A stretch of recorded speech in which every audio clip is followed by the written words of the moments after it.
paz do Senhor, queridos, eu sou o pastor Luciano Monteiro. Nós vamos dar continuidade à nossa aula de discipulado. A lição da CPAD, lição de número 11, a salvação em Cristo, é o nosso tema, ok? Acompanhe comigo a leitura bíblica, que está na segunda carta de Paulo aos Coríntios, capítulo 5, e os versículos 14 ao 21, que diz assim a palavra de Deus. Porque o amor de Cristo nos constrange, julgando nós assim, que se um morreu por todos, logo todos morreram. E ele morreu por todos, para que os que vivem não vivam mais para si, mas para aquele que por eles morreu e ressuscitou.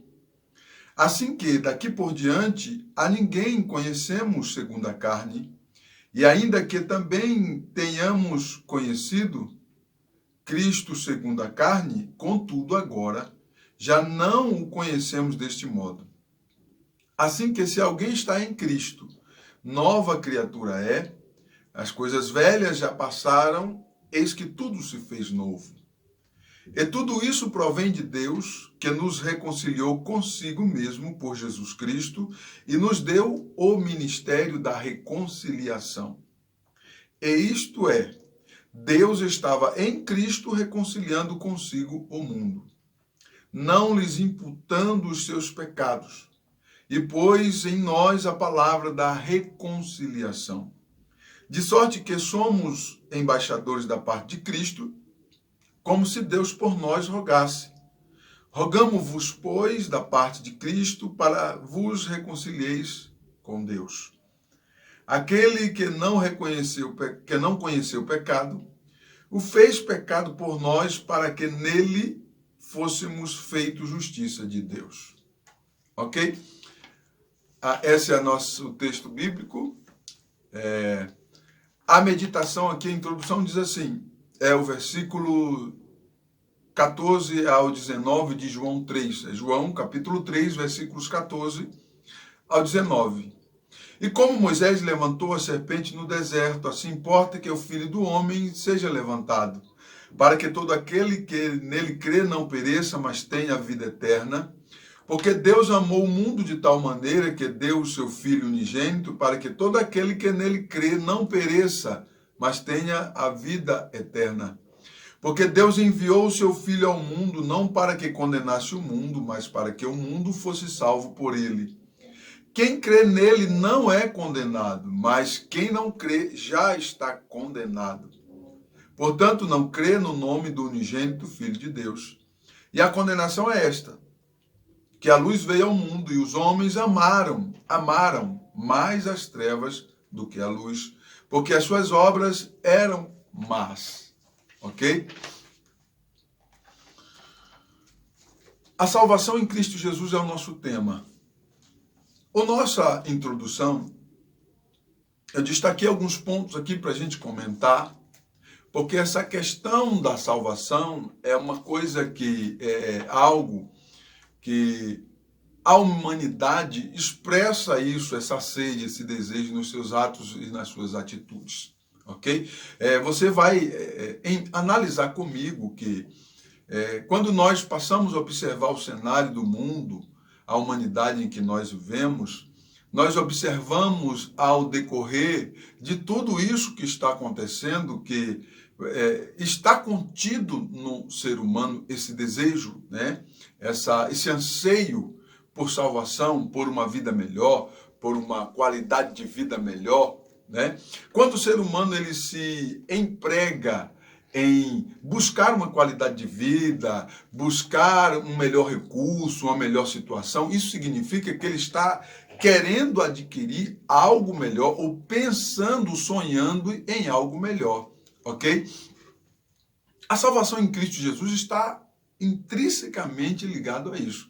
Preste bem atenção no nosso comentário aqui da lição 10, lição 11, que você vai entender desde quando se tem notícia da existência da humanidade, a humanidade busca, ou o ser humano busca incessantemente pela certeza de um futuro melhor. Isso é muito claro, isso é patente. As pessoas vivem procurando algo melhor. As pessoas trabalham em torno disso, as circunstâncias giram em torno disso, né?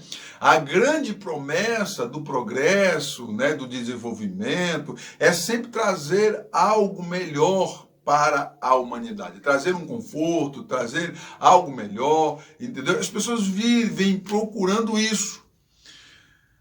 Entenda comigo, todos os recursos que a natureza ela fornece, que o mundo natural fornece, não são inesgotáveis, ok? Se nós não tomarmos cuidado, tratar da natureza, dos animais, da fauna e da flora, nós vamos poder ficar sem esses recursos. Ou seja, esses recursos são esgotáveis.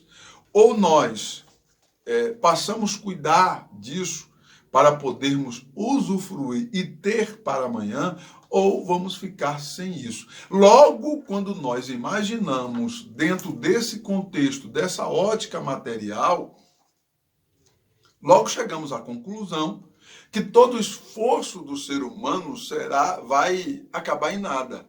Uma hora os recursos irão acabar e o homem não vai chegar àquele grande sonho, ok? De ter uma vida sem complicações, uma vida sem problemas, uma vida à parte de qualquer tipo de dificuldades, ok? O cenário traduz algo totalmente diferente, né? Onde a cada dia descobre-se ou surge algo pior, eu posso dizer assim, algo mais preocupante, eu posso dizer assim, e cada dia vai surgindo algo mais preocupante, né? E tratando aqui da salvação em Cristo Jesus, nós não estamos falando, porque nós não estamos falando de algo esgotável, né? Porque os textos bíblicos nos revelam algo para toda a eternidade. Quer dizer, um gozo eterno, uma situação constante e eterna que Deus oferece ao homem ou a todo aquele que crer. Ok? Então, a Bíblia, as Sagradas Escrituras, ela nos dá uma segurança de que em Cristo nós poderemos obter o nosso sonho de ter uma vida melhor para todo sempre, de viver sem preocupações, sem dificuldades, e isso para toda a eternidade. Então, seguramente a Bíblia nos faz essa promessa, ou essas promessas, e nos traduz esse relato, né? Que é muito importante que nós venhamos ter esse conhecimento para poder dar ênfase a isso. Porque não adianta você nunca vai dar ênfase em algo que você não conhece. É por isso que o discipulado é importante, porque nós traduzimos para o novo convertido, a pessoa que está dando os seus primeiros passos na fé em Cristo Jesus, nós traduzimos para ele, dentro da Bíblia Sagrada, trazendo as doutrinas, aquilo que serve como regra de fé e base para o nosso convívio com Cristo, para que a pessoa possa adquirir o conhecimento e ser despertado com esse conhecimento a viver nesse patamar, nessa condição de entendimento das Sagradas Escrituras, ok? Todos os recursos que a humanidade conseguir criar, promover, irão se esgotar um dia. Ok? E nós estamos falando de salvação em Cristo Jesus. Algo que não vai acabar, não vai se esgotar. A igreja não vai deixar de existir, entenda isso. O Senhor Jesus fez uma promessa que as portas do inferno, mundo espiritual, não prevalecerá contra a sua igreja. Então nós temos aqui dentro dessa palavra, desse pronunciamento, dessa declaração de Cristo, no contexto material e no contexto espiritual, uma garantia de existir, de continuar existindo, né? As portas do inferno não prevalecerão contra a minha igreja. Jesus está dando uma promessa que a igreja nunca vai acabar, materialmente falando, e espiritualmente também nos dando a garantia, porque ele cita as portas do inferno, mundo espiritual, não prevalecerão contra a igreja. Então, a salvação em Cristo nos dá uma garantia eterna, uma garantia espiritual de viver eternamente com Deus. E quando nós observamos, segundo as Escrituras Sagradas, esse viver eternamente com Deus, estar com Deus, isso significa gozo eterno, isso significa ausência de qualquer tipo de dificuldade, porque estaremos com Deus, em plena comunhão com Deus, e através de Jesus Cristo, através da salvação em Cristo unicamente. Ok? Nós não encontramos em nenhum outro recurso, seja ele natural, seja ele espiritual, essa possibilidade que Cristo nos dá.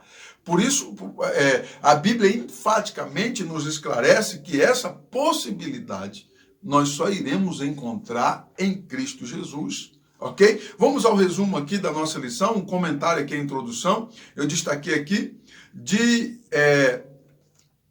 o Criador graciosamente oferece-nos a oportunidade de reposicionarmos diante dele. Ou seja, o Criador, nos dá graciosamente a oportunidade de nos reposicionarmos diante dele. O que é isso, esse nos reposicionar diante dele? Porque perdemos a nossa posição em Adão. Quando Adão e Eva pecou, nós perdemos. A Bíblia diz que o homem perdeu a comunhão com Deus. Então, fomos destituídos da glória de Deus, conforme Romanos 3:23. Então, agora, através da salvação em Cristo, nós recebemos de Deus essa chance, ou a única chance, eu enfatizo mais ainda, a última chance, de poder nos reposicionar diante de Deus. Então eu posso voltar a ter a comunhão com Deus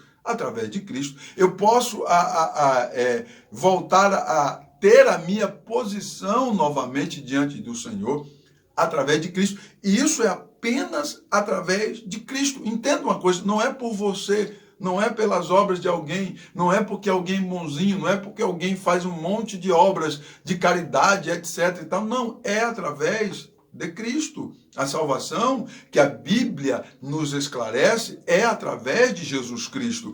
A palavra de Deus, ela não trata de salvação se não for por Cristo. Entenda isso. Então, o que a palavra do Senhor nos traz como estudo para nós entendermos é que a salvação é unicamente através de Cristo, por meio de Cristo. Ok? O primeiro ponto aqui, a salvação na perspectiva bíblica. Então, a salvação na perspectiva bíblica. Tópico 1.1, a arrogância da autonomia humana. Ou seja, a Bíblia destaca a arrogância da autonomia humana. Porque Deus, ele não criou o homem como um fantoche, como um robô, programou ele e ele vai fazer o que eu quero. Não, Deus não criou a gente assim. Deus nos criou com um livre arbítrio, entenda isso. Ele nos deu livre escolha, ok? Então nós somos livres para poder escolher. O que nós observamos que as Sagradas Escrituras traz à tona acerca da arrogância dessa autonomia que o homem recebeu, que ao invés de retribuir a Deus com algo bom, com algo louvável, com um símbolo de agradecimento, foi muito pelo contrário disso. A humanidade, ela decepcionou totalmente o Senhor, né? Os estragos dessa arrogância da autonomia humana, as cicatrizes dessa arrogância da autonomia humana está destacada nas Escrituras Sagradas. Nós encontramos no livro de Gênesis, né? Primeiro livro da Bíblia, o capítulo 6 de Gênesis, nós vamos observar lá o colapso total né? A grande cicatriz do colapso total da humanidade, da autonomia da humanidade, está em Gênesis capítulo 6. A Bíblia esclarece que toda a humanidade, tudo que eles faziam fedia diante das narinas do Senhor. De modo que daquela geração a arrogância foi ao ápice, ao nível mais alto, de maneira que diz a Bíblia que salvou-se daquela geração, salvou-se apenas Noé e sua família. Ok? Agora, nós estamos falando do Antigo Testamento. Façamos uma ponte homilética ao Novo Testamento, cerca de 4.000 anos depois de Noé. Nós observamos no capítulo 1 de Romanos o colapso novamente dessa nova geração após o dilúvio. Nós encontramos no capítulo 1 de Romanos o cântico mais triste com relação a, eu não posso chamar de cântico, mas a expressão mais triste do colapso da arrogância da autonomia humana. Nós observamos lá no texto de Romanos, em capítulo 1, a humanidade totalmente corrompida e dominada, literalmente o pecado sobre esta humanidade, sobre esta geração, oprimindo, comprimindo, escravizando a cada um, ok? Porque os textos bíblicos nos revelam que se você não consegue dominar a situação, então a situação tem domínio sobre você. Lá em João, capítulo 8, versículo 34, diz assim: em verdade vos digo, que todo aquele que comete pecado é servo do pecado. Então, a conclusão que nós chegamos aqui, da arrogância, da autonomia humana e a vida à parte de Deus, significa escravidão. Então, a vida à parte de Deus significa escravidão. O que o mundo quer passar? Eles querem passar uma informação totalmente oposto, né? As pessoas na mídia, diante de uma câmera, de uma foto e etc., elas querem transmitir uma imagem, vivendo a parte de Deus, querem transmitir uma imagem bonita. Então, meu irmão, olhe para mim, isso é coisa de cinema.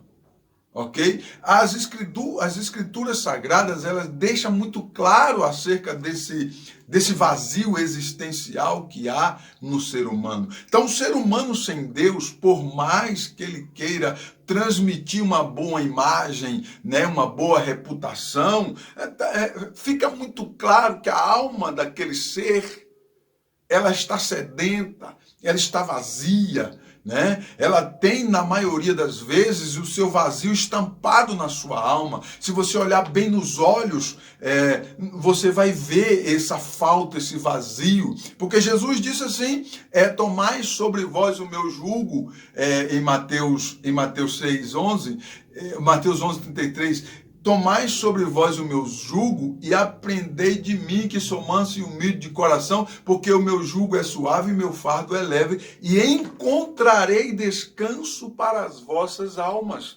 Então não adianta, o ser humano, na grande maioria deles, vivem numa aparência, porque eu só consigo encontrar descanso para a minha alma em Cristo Jesus. A salvação em Cristo Jesus, ela proporciona ao indivíduo essa paz, esse descanso para a alma. Então, se o camarada não tem Cristo Jesus, ele não tem descanso para a alma. Observe que todo o esforço do ser humano, ele vai culminar em uma coisa sem sentido.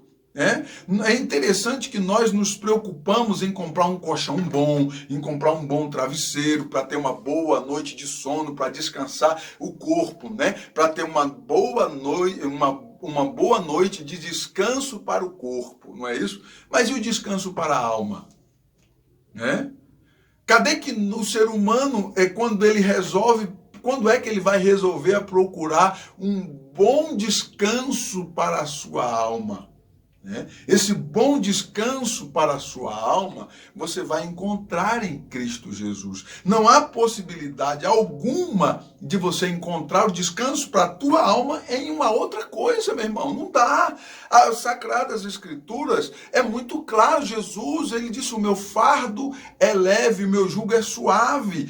encontrareis descanso para a vossa alma. Alma, sentido espiritual, lado emocional, território, meu irmão, que só Deus tem acesso. Entenda isso. Então, ao invés de ficar brigando consigo mesmo e nesse grande paradoxo, seria mais interessante se todo ser humano buscasse o descanso para a sua alma, ao invés de estar apenas buscando o conforto para o seu corpo, o descanso para o seu corpo, ok?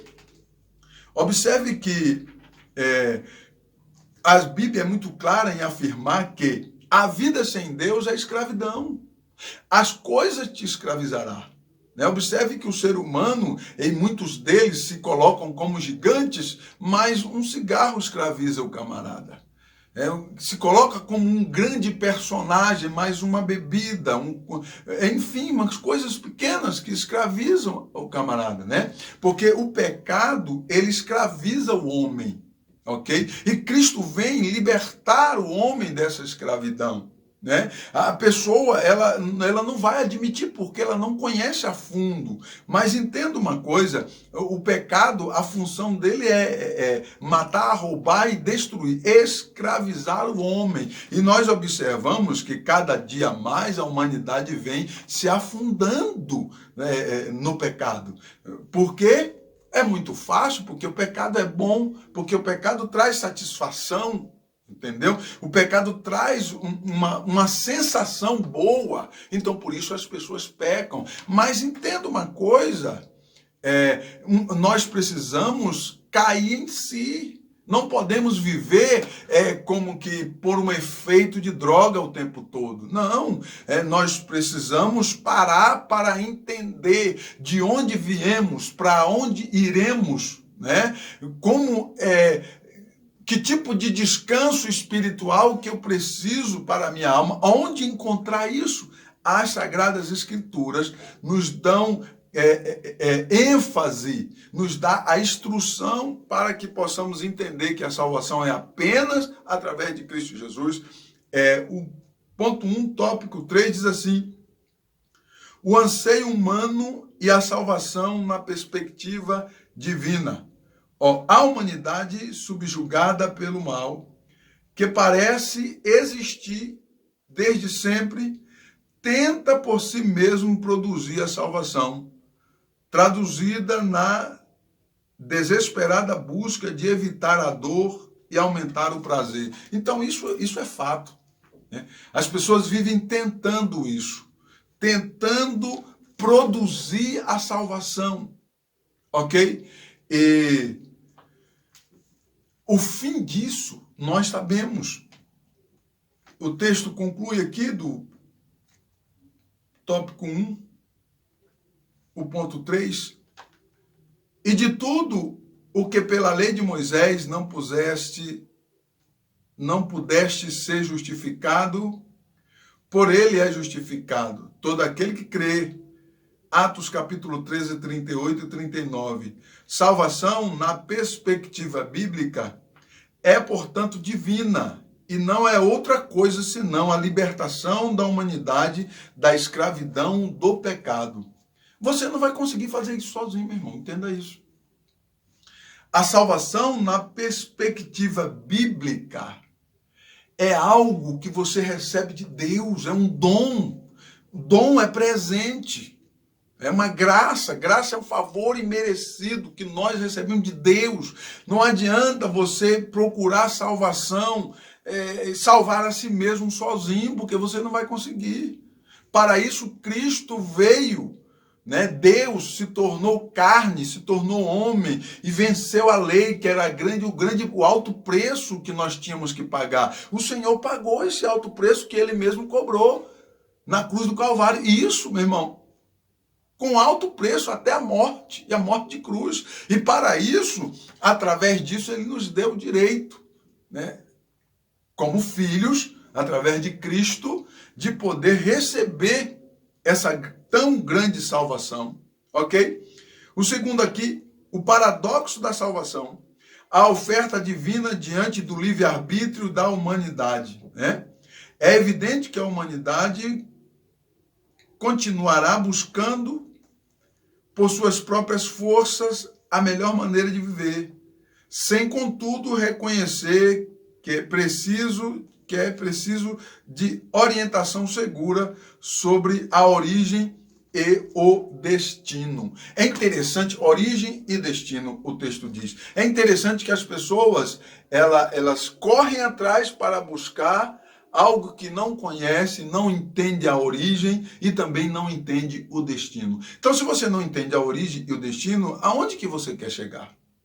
Então, veja bem, as Escrituras Sagradas nos traduz a origem, nos traduz o destino, nos ensina a origem e nos ensina o destino. Então, quando nós aprendemos, tão somente nós recebemos essa orientação de Deus através das Escrituras Sagradas, ok? Então, o grande paradoxo da salvação aqui, que é a oferta divina do livre-arbítrio da humanidade, a oferta divina diante do livre-arbítrio da humanidade. É como se Deus está, né? Melhor dizendo, Deus está dizendo assim, toma a salvação. E você não quer a salvação. E você rejeita a salvação, porque você acha que se você for por ali, você vai chegar no mesmo lugar. Ou se você for por cá, você vai chegar no mesmo lugar, né? E tem pessoas que dizem assim, todos os caminhos levam a Deus. É interessante isso. Levam a Deus. Ok, todos os caminhos vai levar a Deus, porque um dia você vai prestar conta. Mas vai levar a Deus de que forma? Como salvo em Cristo Jesus ou na condição de condenado? Porque vai levar a Deus. Agora, como salvo, eleito, recebido como filho ou como condenado, para ser recebido como condenado e ser lançado na condenação eterna. Então, essas escolhas, a humanidade precisa fazer, eu e você, é nós que temos que nos decidir a isso, né? O tópico 2.2, a possibilidade da rejeição humana diante do processo de convencimento divino. O processo de convencimento divino. Entenda uma coisa, meu irmão, a palavra está sendo pregada todo dia, ainda mais aqui no Brasil, nós temos inteira liberdade de anunciar a palavra, né? Então, esse processo de convencimento, Deus o tempo todo está fazendo assim, incansavelmente, através da sua palavra, através do Espírito Santo, que é o que convence o homem da justiça, do pecado e do juízo, tentando atrair, tentando convencer. As pessoas que estão dizendo não para Deus, né? O tempo todo, a maioria das pessoas dizem não para Deus o tempo todo, ok?